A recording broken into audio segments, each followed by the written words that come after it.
Let's talk slow version. Is there a link between cancer and heart disease?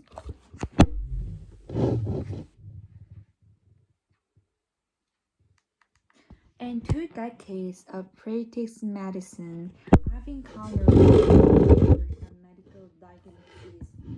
You see, it turns out that there are more than 60,000 different medical diagnoses that you can list on the patient's chart. You can actually be diagnosed with a burn injury when your water ski catch on fire. There are also calls if you need surgery after being bitten by a bee, hit by a spacecraft. That Walker chain for my favorite due to extreme problem with your in-laws. But the best of all has got to be the call for getting sucked into jet engine.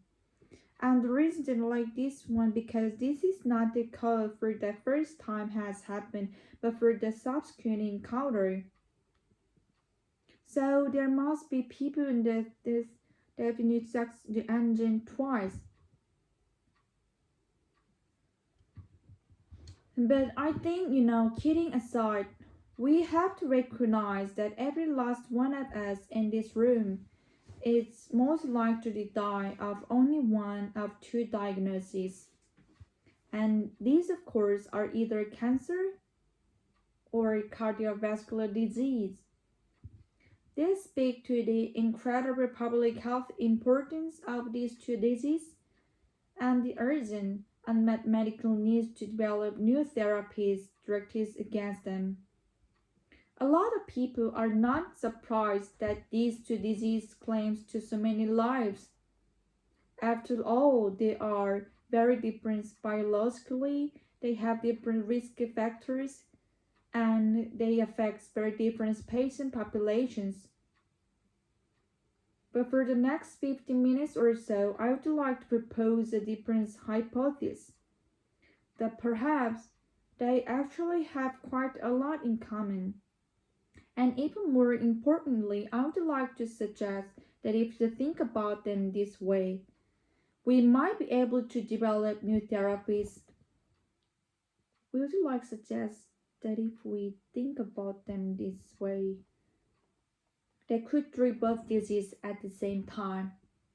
So before I tell you why I believe this hypothesis, let me lay out the counter argument against it.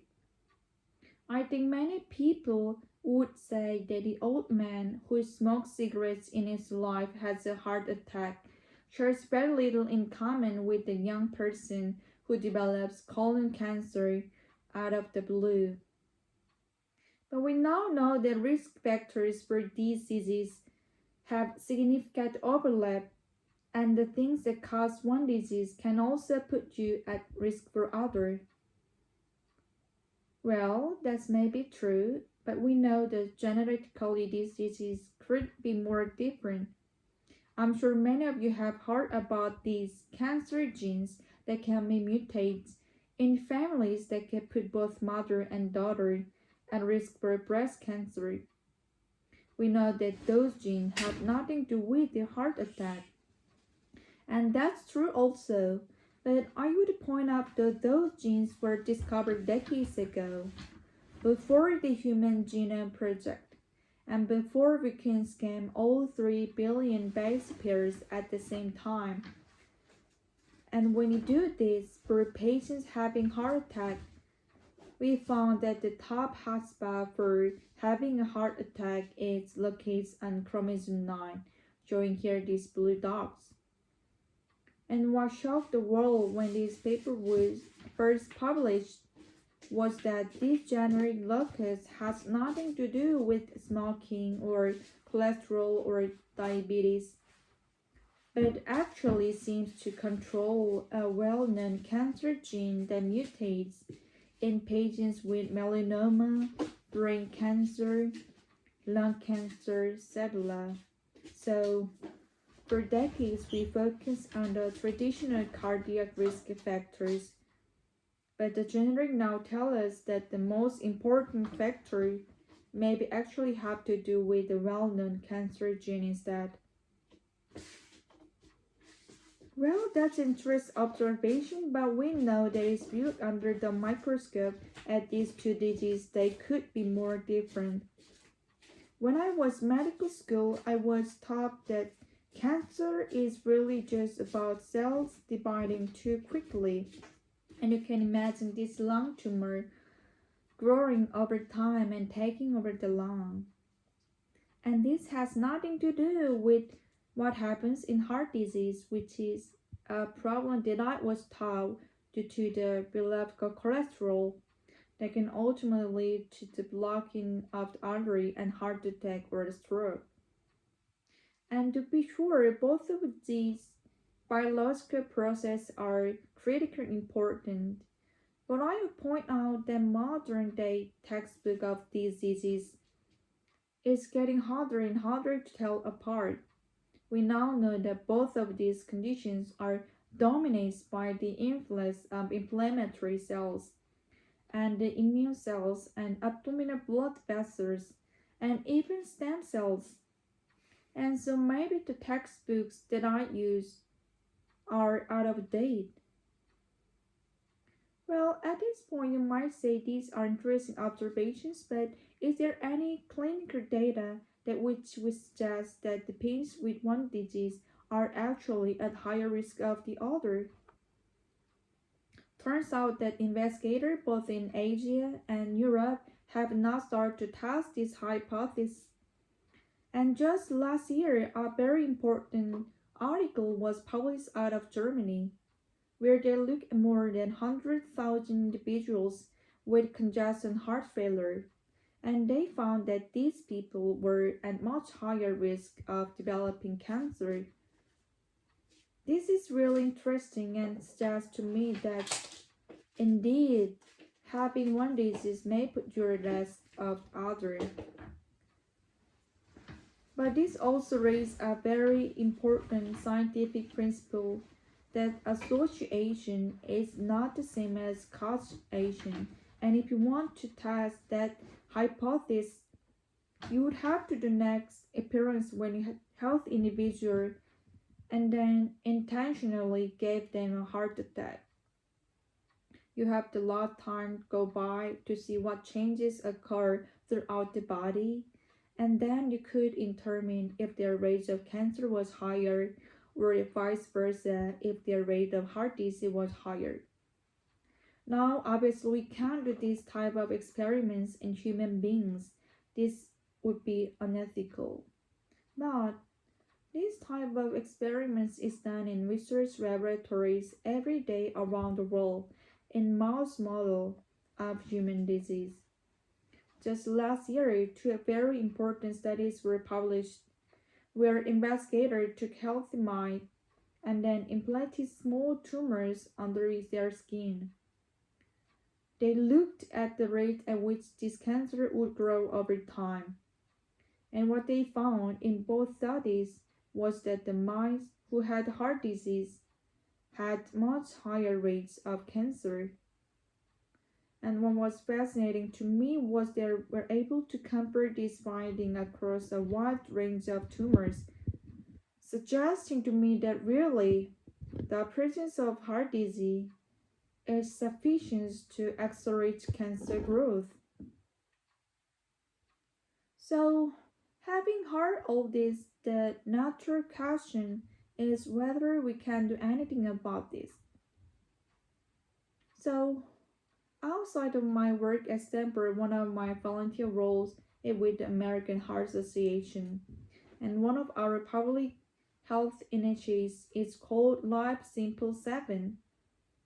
We try to get patients with a history of heart disease to control these very simple and straightforward risk factors like exercise, cholesterol, and diet.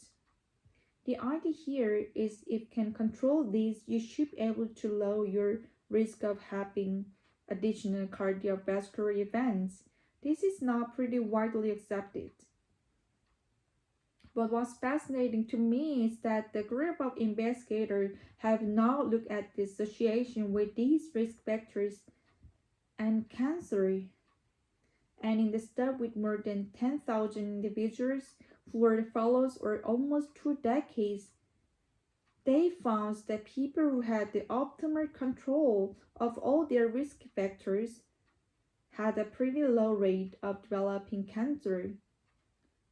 But for each risk factor which fell out of control, the risk of malignancy went up, and you can see that the group who had poor control of all 7 risk factors had by far the highest rates of cancer, with nearly a doubling of the risk.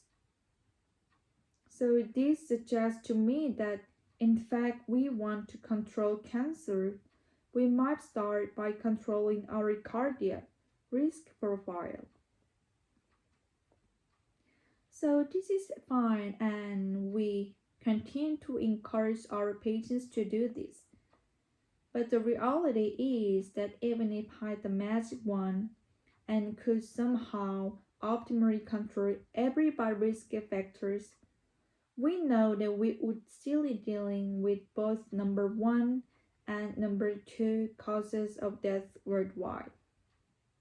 This tells us that we need to find new therapy that could treat or even prevent this condition in the first place. Now, our laboratory chooses to do this with an unbiased generic approach. We take biopsy from patients with or without a wide variety of tumors, or with and without cardiovascular disease, and instead of looking at one gene at a time, we scan the whole genome and look at the expression of all 20,000 genes. You can plot these on the plot like this, where each gray dot represents its own gene. And when you acquire enough samples, you can begin identifying patterns of those genes which are bad for cancer versus those are protected against it, and do the same type of experiments to find those things that will accelerate or prevent against cardiovascular disease. Now, I think the clever part of this approach is to integrate these and to run these analyses simultaneously. When you do this, we can begin to look at factors in the red quadrant. These are genes we suggest should be bad for both heart disease, cancer, and must be avoided at all costs. Or even better, of course, we can find factors in the blue quadrant that should be able to protect against both diseases. We hypothesize that those factors in the blue quadrant could be prioritized to help us find new medicine to cure these 2 leading killers. Now, our group has run these analyses on several thousand individuals. This work is still underway, but so far we have identified at least about 3 dozen pathways that we do think should be prioritized. And time will tell if these work, if all of them work, if any of them work.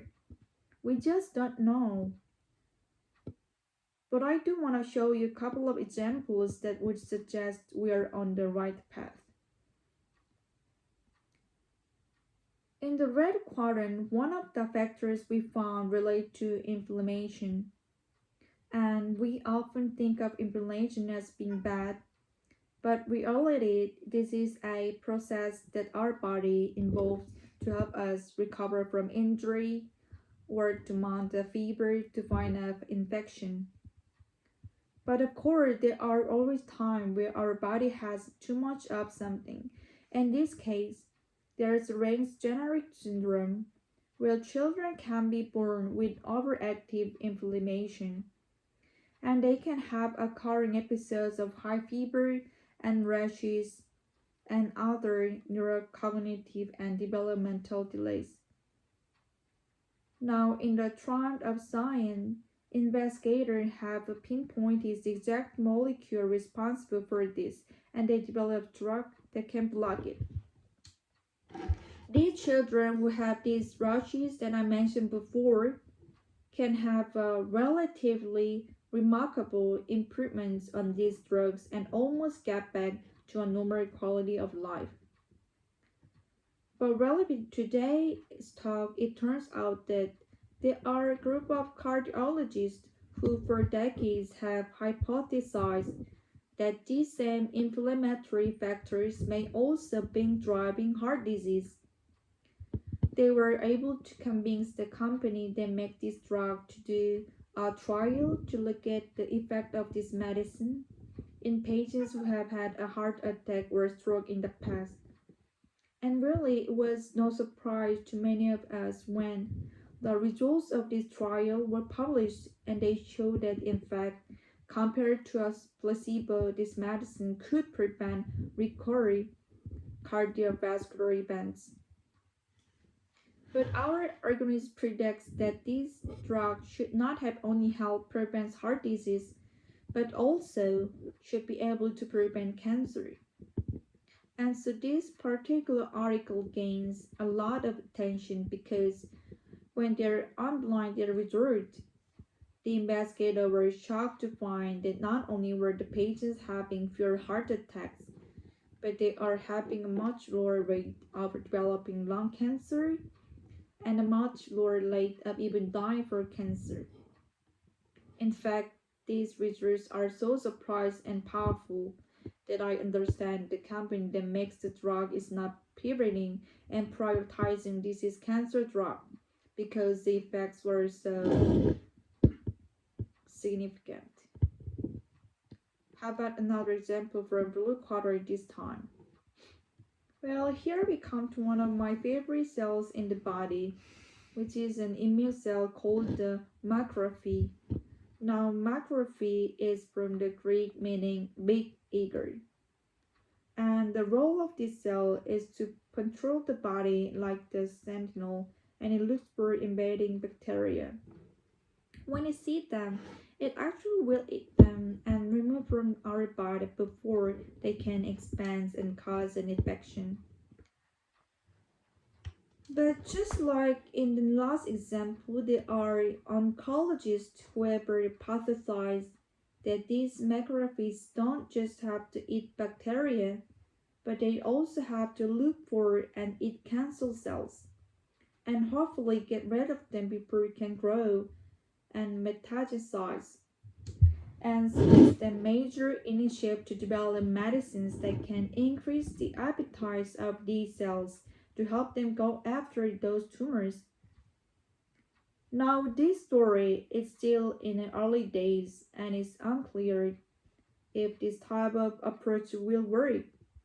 But some of the early study would suggest that patients who have metasthoma, which you can see spread throughout the person's body on their CAT scan, they may have a remarkable response to these type of drugs. And you can imagine here that the tumor are melting away as they are being eaten by these cells due to their increased appetite. But once again, what we found is that our algorithm predicts that yes, this drug should work for cancer, but we think it might also work for heart disease. And so we now got back and retrospectively analyzed the same CAT scan from the same cancer patients. But this time, instead of looking at the signal from their tumors, we can look at the signal in their blood vessels. And here I'm pointing with the arrow to the cardio artery. This is the artery brings the blood to brain. This is where cardiovascular disease will build up in patients before they have a stroke. And what we found is that while their cancer was melting away, it looks like their cardiovascular disease were melting away too. And so once again, these algorithms are predicting that we may be able to identify therapy that could be dual purpose to attack both conditions at the same time. We don't yet know if any of these other pathways will have the same type of success. But what we know for sure is the lesson that Gellert taught us almost 4 centuries ago, and that there is no such thing as pseudoscience. We must challenging dogma, we must break down traditional silo, because if we do, we may no longer be powerless against these leading killers, but may in fact find ways to treat the roles to leading killers. Thank you.